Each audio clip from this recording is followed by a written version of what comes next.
Hello students, आज 12वीं कक्षा के लिए क्रैश कोर्स की सीरीज में तीसरा पार्ट हम लेके आए हैं स्वास्थ्य शिक्षा। बच्चों, ये बहुत इंपॉर्टेंट पार्ट है। इसमें से छोटा सा पार्ट है, 7 अंक का है। ये हमारे लिए बहुत इंपॉर्टेंट पार्ट है। तो स्वास्थ्य शिक्षा की परिभाषा क्या है, स्वास्थ्य शिक्षा किसे कहते हैं, इसका लक्ष्य और उद्देश्य क्या है, स्वास्थ्य शिक्षा बच्चों के लिए क्यों अनिवार्य है, इस प्रकार से भी आपसे प्रश्न पूछा जा सकता है। या उसके सिद्धांत क्या हैं, उसके नियम क्या हैं, उसके तरीके क्या हैं। तो सबसे पहले हम शुरुआत करते हैं। स्वास्थ्य शिक्षा किसे कहते हैं? वे सभी बातें या आदतें जो मानव को स्वास्थ्य संबंधी जानकारी देती हैं, उसे स्वास्थ्य शिक्षा कहते हैं। स्वास्थ्य शिक्षा बच्चों आपको कहीं से भी मिल सकती है, घर में आपके माता पिता द्वारा, आपके दादा दादी द्वारा। तो इसका लक्ष्य और उद्देश्य क्या है? स्वास्थ्य शिक्षा बच्चों के लिए क्यों अनिवार्य है, इसका लक्ष्य क्या है, इसका उद्देश्य क्या है? नंबर 1, स्वास्थ्य संबंधी सभी जानकारी देना। अगर बच्चों को स्वास्थ्य संबंधी जानकारी ही नहीं होगी तो वे उसका पालन कैसे कर सकते हैं। नंबर 2 है बच्चों की आदतों और गुणों का विकास करना। छोटी छोटी बातें हैं, इन बातों का उनके अंदर बचपन से ही अच्छी आदतों का उनके अंदर विकास करना, इसका स्वास्थ्य शिक्षा का मुख्य उद्देश्य है। नंबर 3, रोगों पर नियंत्रण व उनका निवारण करना। बच्चों को बताया जाता है इसके अंदर कि किस प्रकार रोगों से दूर रहना चाहिए, हम रोगों से दूर कैसे रह सकते हैं। अगर ये बीमारी हमें किसी प्रकार की बीमारी हो भी जाए तो उसका निवारण कैसे करें, उसके उपाय कैसे करें, उसका समाधान करें। इस प्रकार की बातें जो है बच्चों को बताई जाती हैं।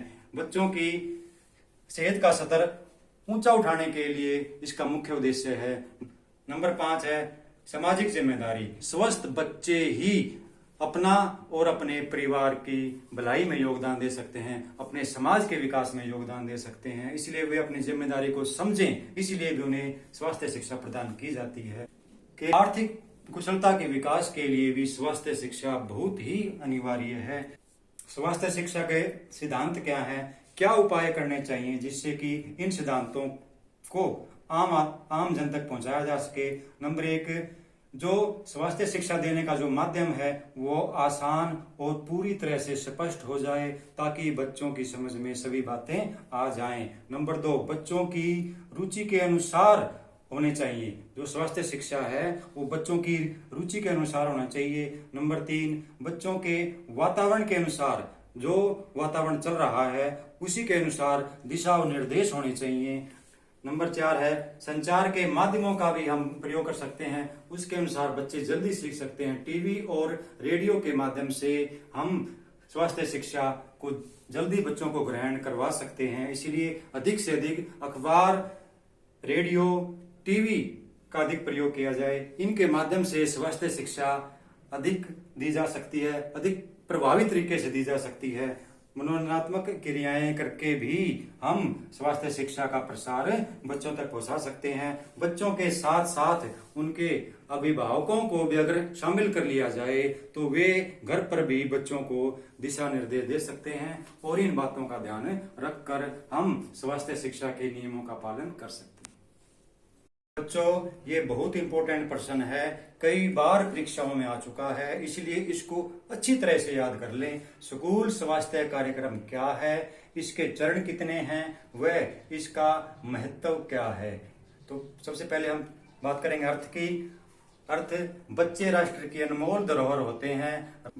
राष्ट्र का उत्तरदायित्व बच्चों के कंधों पर ही टिका होता है, इसलिए स्कूल में आने वाले सभी बच्चों के स्वास्थ्य को ठीक बनाने के लिए स्कूल स्वास्थ्य कार्यक्रम अपनाया जाता है। इसका मुख्य मुद्दा यही है कि स्कूल में आने वाले सभी बच्चे स्वस्थ रहें।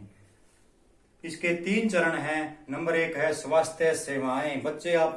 बच्चों, आपने देखा होगा समय समय पर हमारे विद्यालय में डॉक्टरों की एक टीम निरीक्षण के लिए आती रहती है। वो आपका वजन कितना है, आपका आयु के अनुसार कद कितना है, वह अगर आपके आंख, नाक, कान को चेक करती है। अगर उसमें कोई परेशानी होती है तो आपके माता पिता को उसकी जानकारी दी जाती है।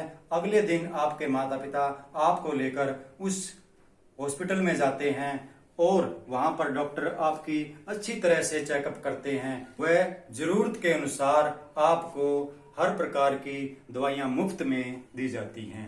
नंबर 2, स्वास्थ्यप्रद स्कूली जीवन। बच्चों, आपने देखा होगा आपके विद्यालय के अंदर आपको खेल क्रियाएं, योगा, प्राणायाम व अनेक प्रकार की गतिविधि करवाई जाती हैं। स्कूल के अंदर आपको स्कूली वातावरण, स्कूली माहौल, अपने आसपास के वातावरण को भी आपसे साफ करवाया जाता है ताकि एक सफाई की मुहिम चले, आपके अंदर अच्छी अच्छी आदतें पनपें। नंबर 3, स्वास्थ्य संबंधी निर्देश। बच्चों, आपको प्रेयर के अंदर आपकी यूनिफॉर्म चेक की जाती है, आपके नेल्स वगैरह चेक किए जाते हैं। के माध्यम से भी आपको सफाई के बारे में, स्वस्थ रहने के बारे में निर्देश दिए जाते हैं। स्कूली स्वास्थ्य कार्यक्रम का बच्चों के लिए क्या महत्व है? बच्चों, आपको पता ही है, स्कूली जीवन में ही हम अच्छी आदतों का निर्माण कर सकते हैं, बीमारियों व उनकी रोकथाम के उपायों की जानकारी ले सकते हैं,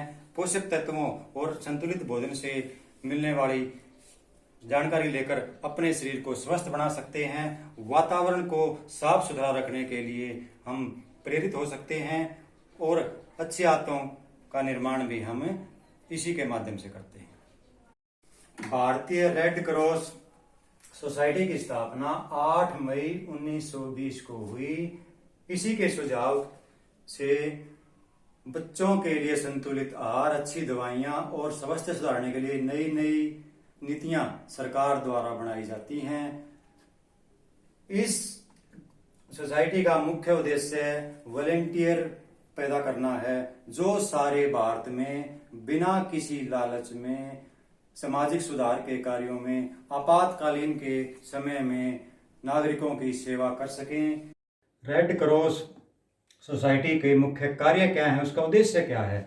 नंबर 1, ब्लड बैंक की स्थापना करना और जरूरत पड़ने पर भारतीय नागरिकों को समय पर उपलब्ध करवाना। नंबर 2, युद्ध या आपातकालीन में सैनिकों की सहायता करना, इसका भी मुख्य उद्देश्य है। नंबर 3, आपातकालीन के समय जैसे अगर देश में भूकंप आ जाए, बाढ़ या सूखा पीड़ित जो लोग हैं उनकी सहायता करना भी इनका मुख्य उद्देश्य है। नंबर 4 है मुफ्त दवाइयों का प्रबंध करना। जो खतरनाक बीमारियां हैं जैसे कैंसर, टीबी, इन बीमारियों के लिए सभी नागरिकों को मुफ्त में दवाइयों का प्रबंध करना भी इसका मुख्य उद्देश्य है।